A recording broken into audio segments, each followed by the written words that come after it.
Imagina esto. Llegas a casa con las manos ocupadas y le pides a tu altavoz que ponga tu lista de reproducción favorita. Silencio. Lo intentas de nuevo, un poco más alto, nada. Para cuando consigues que te haga caso, ya se te ha ido la inspiración. Me suena mucho. ¿Verdad? Pues esa frustración, ese pequeño fallo tecnológico, es el centro de una batalla silenciosa que se libra dentro de nuestros dispositivos. Y hoy vamos a analizar un documento que revela una nueva arma que está cambiando las tornas. Bienvenidos. Tenemos sobre la mesa una investigación de Google que se adentra en el corazón de ese problema, la detección de palabras clave. Exacto. No se trata solo de que el dispositivo te oiga, sino de que reconozca esa única palabra, Alexa, Oye Siri, OK Google, en un mar de ruido, conversaciones y música de fondo. Y debe hacerlo en tiempo real, con recursos limitados y, aquí está el reto, con una precisión casi inhumana. Exacto. Nuestra misión hoy es desgranar cómo han conseguido no solo mejorar, sino transformar la eficacia de estos sistemas. Hablaremos de un modelo llamado RNET y sobre todo de un par de ajustes que, como veremos, son sorprendentemente ingeniosos.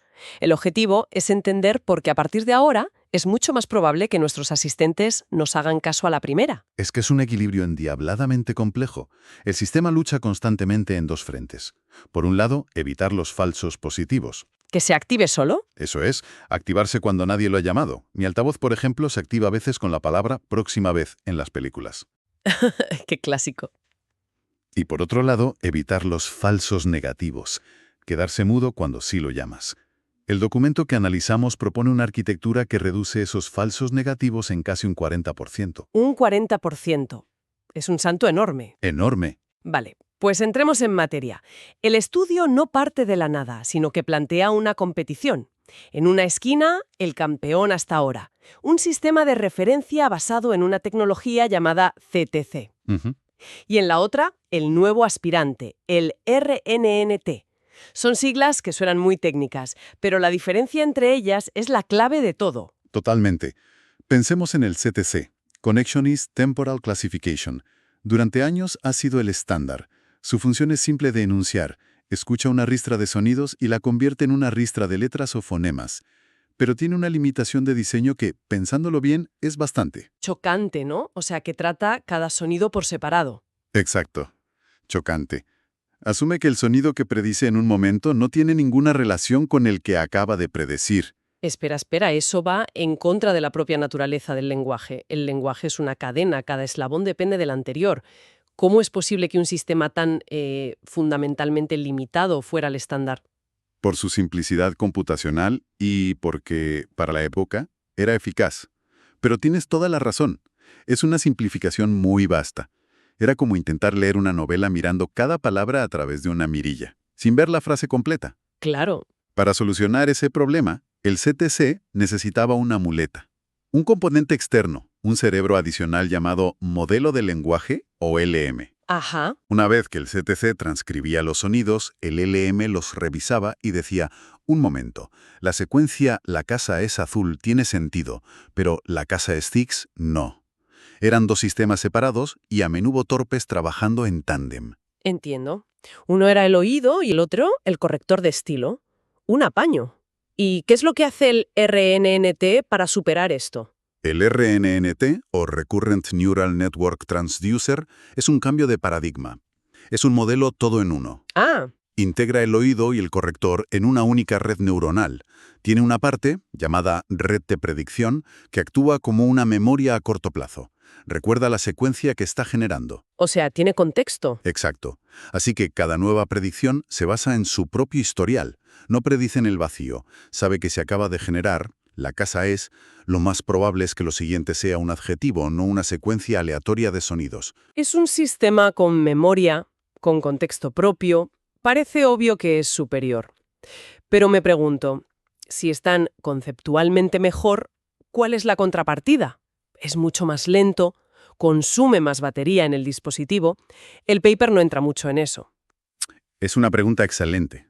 Generalmente los modelos más complejos como el RNT sí requieren más capacidad de cómputo, tanto para entrenarlos como para ejecutarlos. Claro. Sin embargo, los avances en la optimización de redes neuronales para dispositivos móviles han sido gigantescos. Lo que hace unos años era impensable ejecutar en un teléfono o un altavoz, ahora es viable. El estudio se centra en demostrar la mejora en la precisión, asumiendo que el coste computacional es manejable para los dispositivos modernos. Es un equilibrio que siempre hay que vigilar. De acuerdo, tenemos un cerebro mejorado, el RNT, pero resulta que un cerebro mejor no te libra de cometer errores muy básicos y curiosos, y aquí es donde el estudio se pone realmente fascinante. Ujú. Se toparon de bruces con el problema de los falsos positivos, y el ejemplo que dan es perfecto.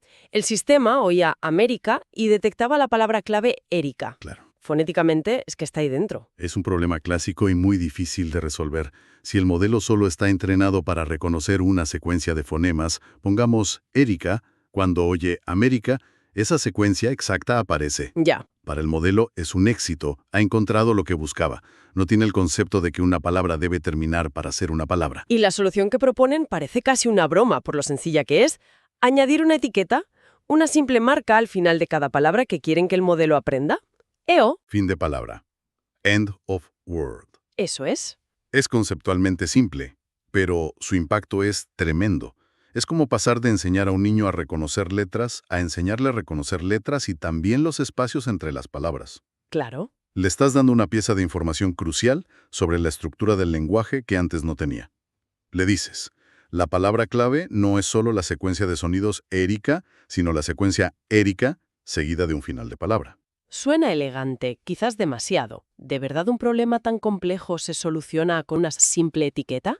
¿No hay efectos secundarios inesperados? O sea, ¿no podría hacer que el sistema se volviera demasiado rígido y fallara si alguien une ligeramente las palabras al hablar? Es una objeción muy lógica. Uno pensaría que podría tener contrapartidas, pero los datos del estudio son apabullantes. A ver. La figura 3 muestra la comparativa, y es una masacre. La línea que representa el sistema que usa la etiqueta EORW tiene una tasa de falsos rechazos drásticamente inferior. ¿Cuánto inferior? Pues mira, para un mismo nivel de falsas alarmas, digamos una cada 24 horas, el sistema antiguo falla casi un 30% de las veces, mientras que el nuevo, con la etiqueta, apenas llega al 15%. La mitad. La mitad. La mejora no es marginal, es un cambio de categoría. Y eso responde a tu pregunta, demostrando que la rigidez que introduce es, de hecho, abrumadoramente beneficiosa. Vale, los datos son convincentes. Y aprovechando este punto, el estudio confirma otra idea. Es mejor trabajar con fonemas, con sonidos, que con grafemas, las letras escritas. Sí. Intuitivamente, yo habría pensado que las letras son más precisas. La ortografía es un campo de minas. Está llena de inconsistencias y excepciones, sobre todo en inglés. El ejemplo que dan es Catherine.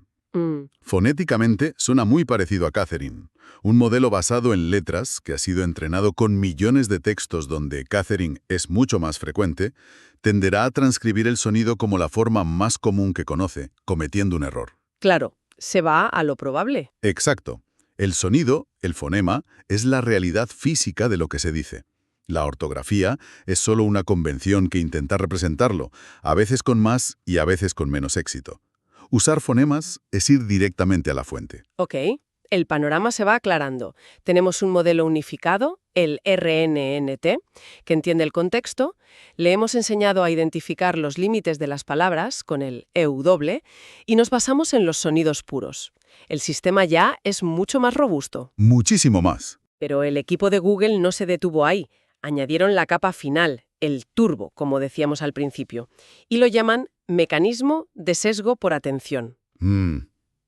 La palabra sesgo me genera cierto rechazo. Suena a que estamos limitando al modelo, a que lo forzamos. Es una connotación comprensible porque a menudo usamos sesgo para hablar de prejuicios o errores sistémicos en la IA. Pero en este contexto el término tiene un significado técnico y positivo. Se refiere a dirigir, a enfocar la atención del modelo. Como una chuleta. La mejor analogía es esa, la de tener una chuleta. Imagina que el sistema no solo escucha el audio de forma pasiva, a la vez tiene delante una lista con los fonemas de la palabra clave que busca. Por ejemplo, Olivia.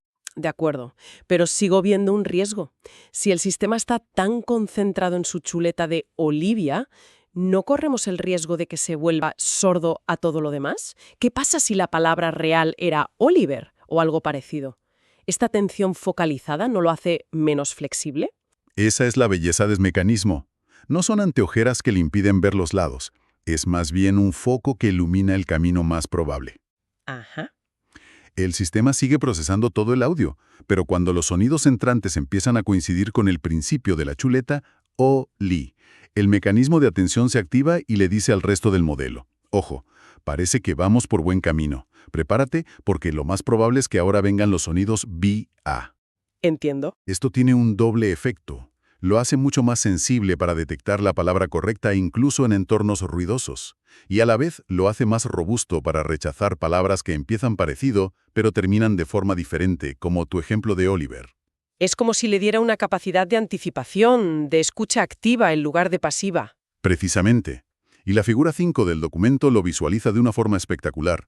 Muestra una matriz que representa dónde está poniendo la atención el modelo en cada momento. ¿Vale? En un caso positivo, donde se dice la palabra clave, se ve una línea diagonal perfecta y brillante. Significa que la atención del modelo se mueve en sincronía con los fonemas de la palabra clave, a medida que aparecen en el audio. Es un seguimiento limpio, enfocado.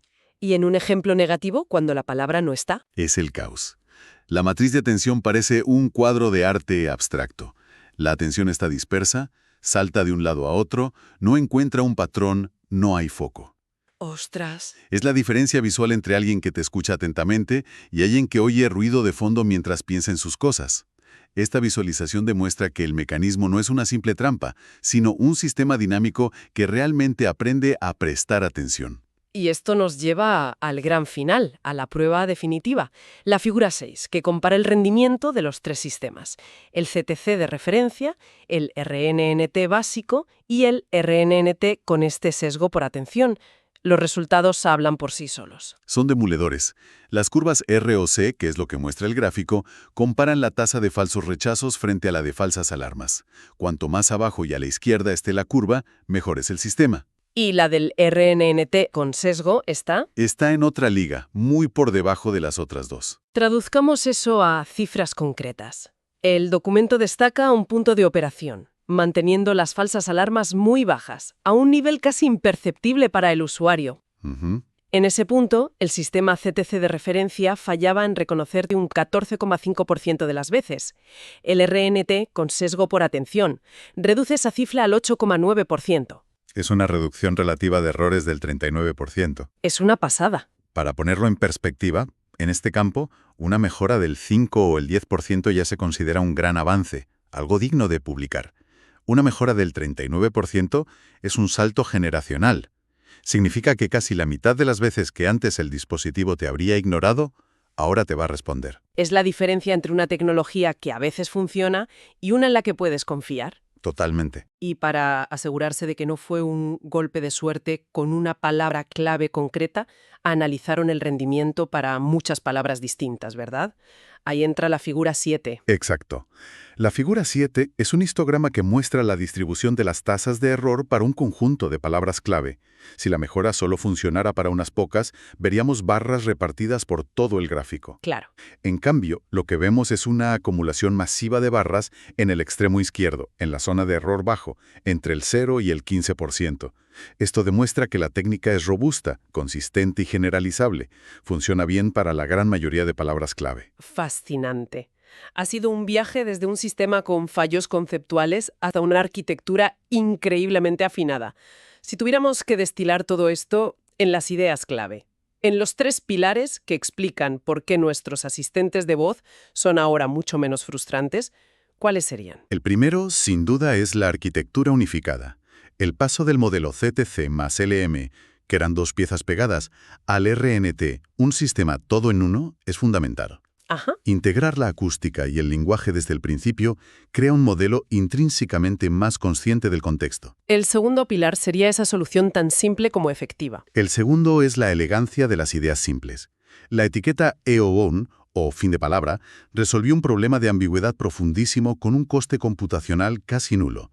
Nos enseña que no siempre se necesita más potencia de cálculo, a veces solo se necesita una idea más inteligente sobre cómo representar el problema. Y el tercero, el que lo lleva a otro nivel. Y el tercero es el poder de la atención dirigida.